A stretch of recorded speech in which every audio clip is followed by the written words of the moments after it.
Assalamualaikum warahmatullahi wabarakatuh. Perkenalkan, nama saya Siti Asnia Bahar dari kelas 11 MIPA 3. Ingin mempresentasikan tentang sebaran flora dan fauna di Indonesia dan dunia. Yang pertama, faktor persebaran flora dan fauna di permukaan bumi. Faktor persebaran flora dan fauna dibagi menjadi 4, yaitu yang pertama, edafik atau tanah sebagai media tumbuh dan berkembangnya tumbuhan. Yang kedua, iklim, yaitu suhu, kelembapan udara, angin, dan cahaya matahari. Yang ketiga, fisiografi atau relief, sangat berpengaruh terhadap penyebaran tumbuhan dan dapat mempengaruhi tumbuh kembang tanaman. Dan yang terakhir, faktor biotik. Yang kedua, persebaran fauna di Indonesia. Persebaran fauna di Indonesia dibagi menjadi 3 wilayah, yaitu yang pertama, Indonesia bagian barat atau Asiatik. Fauna yang banyak ditemui di wilayah ini seperti kerbau, gajah, hingga badak bercula satu. Yang kedua, Indonesia bagian tengah atau peralihan. Fauna yang banyak ditemui di wilayah ini seperti anoa, komodo, dan burung nuri. Dan yang terakhir, Indonesia bagian timur atau Australis. Fauna yang banyak ditemui di wilayah ini seperti kanguru, kadal, dan burung cendrawasih. Yang ketiga, persebaran flora di dunia.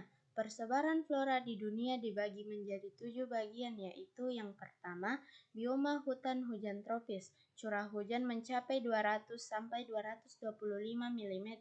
Yang kedua, bioma musim tropis. Curah hujan antara 100 meter sampai 2000 mm. Yang ketiga, bioma hutan gugur. Curah hujan yang tinggi. Yang keempat, bioma taiga. Curah hujan 100 sampai 750 mm.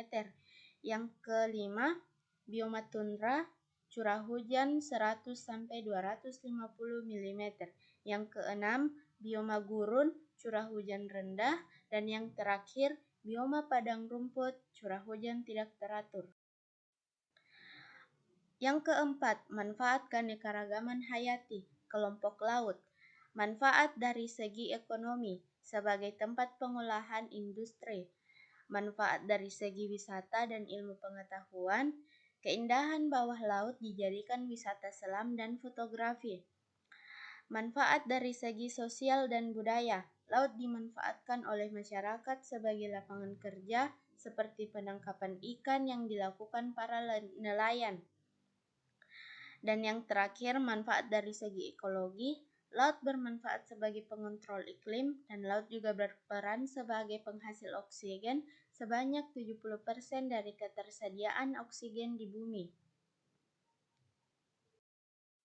Yang kelima, konservasi flora dan fauna. Yang pertama, hutan lindung. Hutan lindung berfungsi sebagai perlindungan tata air dan tanah untuk menjaga kehidupan flora dan fauna.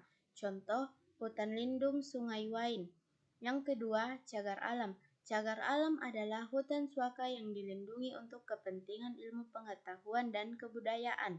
Contoh, cagar alam Abodas yang terdapat di kaki Gunung Gede. Yang ketiga, suaka marga satwa. Suaka marga satwa adalah suaka yang berfungsi untuk tempat hidup marga satwa.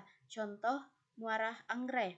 Dan yang terakhir, taman nasional. Taman nasional adalah sebagai kawasan pelestarian alam untuk tujuan penelitian, budaya pariwisata, dan rekreasi. Contoh, Taman Nasional Pulau Komodo terdapat di Provinsi Nusa Tenggara Timur.